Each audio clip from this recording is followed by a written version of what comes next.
Sandy, obviously it's unfortunate that Caitlin's missing tonight's game with the injury. You get to coach her hopefully on Saturday. Just what does it mean to not have her playing tonight and potentially you not having a chance to coach her this weekend? Yeah, you never want to see a player get injured, and a player like Caitlin and coming back has had a few injuries this year. She's a great player. It would have been good for our crowd to see her, but hopefully they get to see her after post All-Star. We get to play them again. As for the All-Star, I'm excited to get to know her a little bit. I think that's the part of the All-Star, is going to coach players that you haven't coached before and get them to know them a little bit and enjoy the whole celebration. Sandy, congrats on the trade, obviously, an All-Star first of all. Thanks, Howard. The specifics of how much Indiana's gotten to play without Caitlin. Obviously, nothing they'd want to have happen, but they're at a +4 net rating without her on the floor right now. I'm just curious what you've seen of them without her on the floor, and just how important you think it is for their development that they've gotten this much time to see how to work around her. Yeah, look, I think anytime one of your best players goes out, it gives you enough opportunity to see what else you have. And they've really stepped up. I mean, I've been watching them a lot since the Commissioner's Cup, and just how hard they played defensively and how disruptive they were, and the confidence that they had in each other. They had, obviously, I thought, McDonald and Coulson were doing such a good job of leading that team, and others were being really aggressive. I thought Howard was her best stretch of games. And Boston, she's just sound every single day. But they've got a bit of everything. Timpson coming off the bench has been really strong for them too. So I think, you want to have your best players. We're no different, like with JJ, but it allows you to explore other options, and they've handled it quite well. And obviously they would like her back in the starting lineup because, she's such a great player, and hopefully her injury won't keep her out too long. Right. Cindy, two things. With JJ, she wants to come back, the first game back after the break. I mean, realistic in your mind and all, what would it mean to have her back? Yeah, look at everything. Every team goes through adversity with, injuries, and we're no different this year. And, I thought we've managed it as well as we could, but I think we realise how important she is for how we play at both ends of the floor. So, but, in that meantime, we also allowed Niara to get some more minutes. Izzy Harrison has been really good for us when she's given minutes too, but no one compares to Jonquel Jones. I mean, she's will go down as one of the greatest of all times, and it'll be great to inject her back into our team with a really busy schedule as we move forward for the rest of the season. And the other one with Phoebus, when you see her shoot like that, how valuable is that shot? Yeah, she's great. Look, I think you see she gets more and more comfortable. We're putting her more and more on the action. We want her to be aggressive. And then it's about Leo just being ready to take the moments when they're there. Hey, Sandy, something we've seen in Aaliyah Boston this year is her passing ability. That's something that fuels them when she's not getting those looks. I guess defensively, what's the balance you have to strike of defending her scoring options, but also defending her as a passer? Yeah, it's a great question because, look, I've just mentioned to my staff how much she has improved this year. From last year to this year, she's matured as a basketball player. Her ability to finish around the rim, going to both shoulders with counters, her footwork's improved, her conditioning's improved. Obviously, she's great with Caitlin in that short roll. But I found like they're putting the ball in her hand as a facilitator, and she's doing so good they do a lot of back cuts. I mean, I haven't got the number on it, but they had a lot last night watching the game again. But she's also good at the old fake handoffs as well. So, for us, is making sure that we guard the man. Guard the player with the ball, the most important thing. Where can we be active with our hands? But she's got real good chemistry with her team at the moment. And also, I guess how much will tonight's matchup be a marker of how much better your post defense has gotten without JJ? Yeah, I know. It's another good test for us. I thought we made strides forward in the last game purely because we made it an emphasis. We had to go back to fundamentals. I felt we were poor in some of the games that we had played. Like we weren't very good in the one-on-one. We weren't physical. We weren't blowing up. So the big part don't work if you don't do the little things really well. So we went back and we worked on that. And that's just taking pride and having discipline and making it hard for players to catch the ball before, we were allowing them to catch and then playing defence, But I thought our post players did really good in that last game, and another challenge tonight because Boston, she's strong down there. Well, sure. Jackie took my question. No, it's okay. Who is next? Right. Right. Hi, Sandy. This team, like, you knew going in, you guys had really big goals of defending the title and stuff. Started off with the franchise best start, weathered some adversity, had some injuries. What would you say is like the biggest thing that you learned about this group over the first half of the season?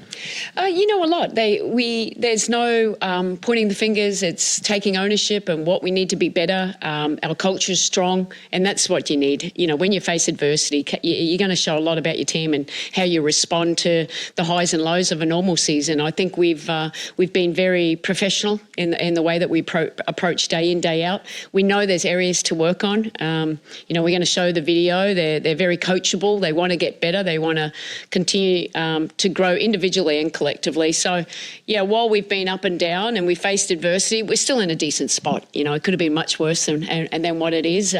We've found ways to come back from 17 and 19 points. I don't want to do that too often, but we were able to. So it shows a lot. We found the recipe for success in those games, and now it's about consistency. Now we haven't played 40 minutes together, I don't think.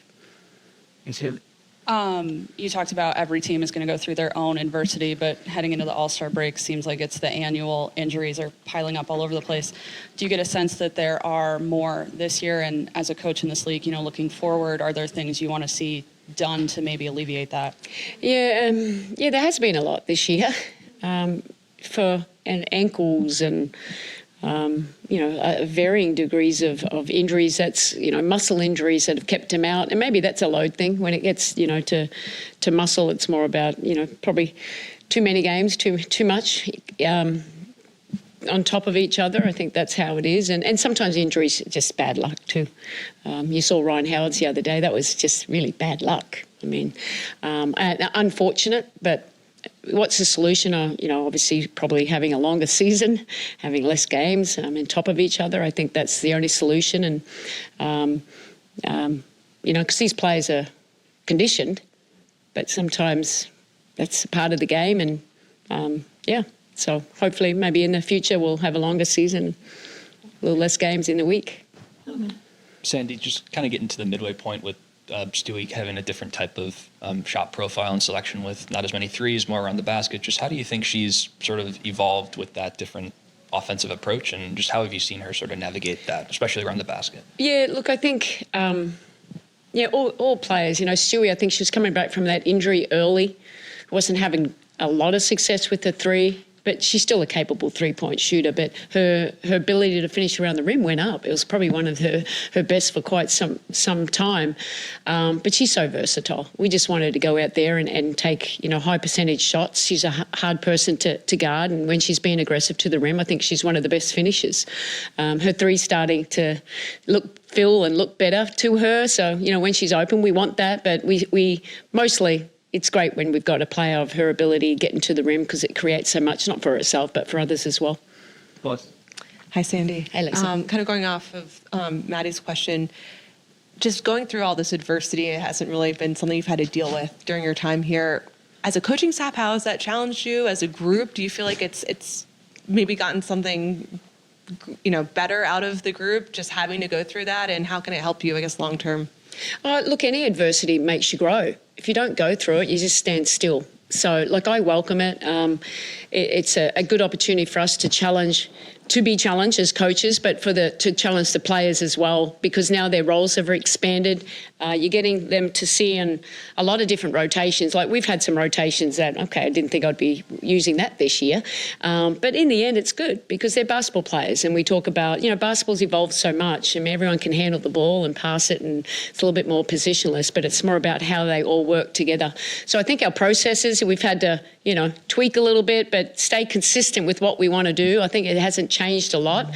And we just got to keep getting better. I mean, and like I said, it's halfway through the year now. There's a long way to go, but the really important games now. Now it's about us getting healthy and then continue to build on how we want to play if we want to get back where we were last year. I'm going to stick on the adversity thread here. Go for it. Love adversity. You said you need to work on things. What are some of the things that you need to work on? Trans D. hasn't been great for us. Offensive rebounding hasn't been great, and that really helped where it starts from, Trans D. And, we want to be a team that actually crash the boards a little bit, and we haven't been doing that consistently. And I think that's because of fatigue a little bit when we've got some players down and JJ's out, the one that usually is in there competing for those rebounds. But I think we've gotten better during that whole process. In the start of the year, we weren't. I think Stewie was, she's gotten better at rebounding too, but it's more by committee now. There's more players getting their hands on balls. So that's one of the things. And just continually to be disruptive, just being a little bit more physical. I don't think at times we're playing, I talked about, we're playing defence when they catch it instead of playing defence before the anticipation part. Where we can take them out of it and make them feel a little bit more uncomfortable. They're the areas I feel. It's a lot about defence, because for me it is all about defence, because the offence, we have enough on offence. That's going to, as long as we have taken the right shots and, playing together as a team, good things will happen on offence. Boss? Hey, Sandy. That game that JJ goes down, you guys have 20 turnovers, then the next game after that 21, but that number's steadily gone down. Yep. Just 6 last game, which tied your season low. How have you learned to play without JJ, because she's so integral to just what you do offensively? Yeah, look, we were turning it over. That was an area of concern too. We were turning it over and not blocking out. We were giving up so many offensive rebounds, and so we weren't winning the possession game at all. So even if we were scoring okay, we weren't giving us a chance to stay in it, really against the really good teams. And that was an Achilles heel for us too. But, I think how we've changed a little bit when one of your main players and vocal part of the offense, and because she's a facilitator, she's a shooter, she's a post-up, she does a lot for us, it's what works. So you saw we're putting Stewie more back with the ball in her hands. We're running more big-to-big screens. Niara and Izzy, I think they're trying to, I'd never played them together, very rarely, so I like to split them a little bit. They've had some time together because out of necessity. But just seeing, Sabrina with the ball in her hands, not with the ball in her hands. And, we've had so many players in and out, but been really happy, obviously, where we're at, but particularly Kennedy. I think the last few games she's really stepped up, really big for us. Not just she's been shooting the ball great all season long, so about defensively and her versatility and putting the ball more in her hands. So we've been able to explore without JJ, but we'll welcome JJ back after the All-Star. Thanks, Sandy. Thanks, guys.